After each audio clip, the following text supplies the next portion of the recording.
Jadi kalau saya pertama gini, kalau saya melihat manuver dan statement dari Gus Muhaimin ini atau Caimin ini ya, itu sebenarnya merepresentasikan kekhawatiran ada 3 kekhawatiran utama terhadap terbentuknya koalisi ini ya.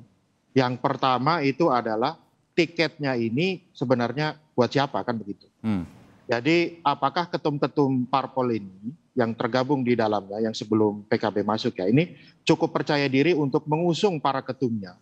Begitu ya. Ini kan kalau saya melihat tadi meminjam kata-kata Pak Jazil tadi, saya mengatakan sepertinya belum jelas nih capresnya itu siapa. Kenapa? Karena memang kalau melihat dari tahun, terutama dari tahun 2019 kemarin, itu kan ketum-ketum parpol itu pada akhirnya memberikan tiketnya kepada tokoh non parpol kan begitu. Ya. Terutama koalisi Pak Jokowi. Jadi pertanyaan mendasarnya kan di situ, ada kepercayaan diri atau tidak. Yang kedua, memang yang jadi pertanyaan ya mengapa saya pikir bukan hanya PKB tetapi juga Golkar, PAN dan P3 itu perlu segera mendeklar siapa capres atau cawapresnya karena ini kan terkait ini bukan hanya pilpres tapi pilpres dan pileg nanti kalau jadwalnya sama seperti peraturan itu kan akan berlangsung secara sekaligus sehingga ini pada akhirnya akankah capres ini mendatangkan magnet elektoral atau tidak bagi partai politik.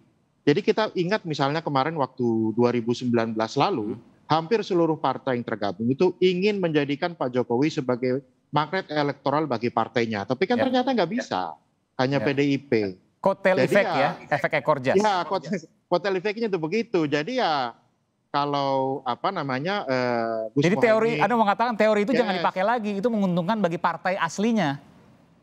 ya pada akhirnya kenyataan realnya kan begitu. Jadi memang kata-kata Gus Muhaimin ya kalau saya capresnya itu kan berarti dia memang juga ingin memberikan manfaat elektoral untuk partainya. Ditambah lagi dengan satu kenyataan yang paling utama ya dari koalisi-koalisi. Koalisi di Indonesia ini tidak pernah berlangsung secara lama. Ya, jadi dan cenderung taktis begitu. Jadi sebentar sekali usianya. Tapi koalisi Pak Jokowi lama dari 2019 katakanlah sampai sekarang kan nggak pecah-pecah. Lah ini ada koalisi Indonesia Bersatu ini kan cikal bakal. Oke, ini cikal kan bakal adanya perbedaan politik istilahnya kalau tadinya capres ini ya. Tapi masih dukung kalau ditanya capres. masih dukung Pak Jokowi masih. Kalau untuk capres yang nanti 2024 tentu berbeda karena presidennya akan berbeda kan begitu. Ya secara terbuka kan tidak mungkin ada satupun yang mengatakan akan berbeda dengan Pak Jokowi. Tapi dengan mendeklar koalisi gabungan dari partai politik, mau tidak mau kan ini ada benih-benih perbedaan yang sangat mendasar dari partai politik yang lain. Gimana gimana PDIP. Makanya kita kemarin mendengar Pak Hasto misalnya mengutip kata-kata Pak Jokowi di salah satu pertemuan yang mengatakan bahwa ojoko susu begitu kan.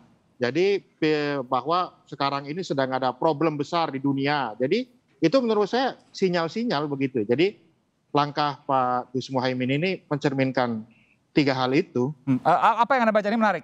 Pak Jokowi bilang ojo ke susu, jangan buru-buru.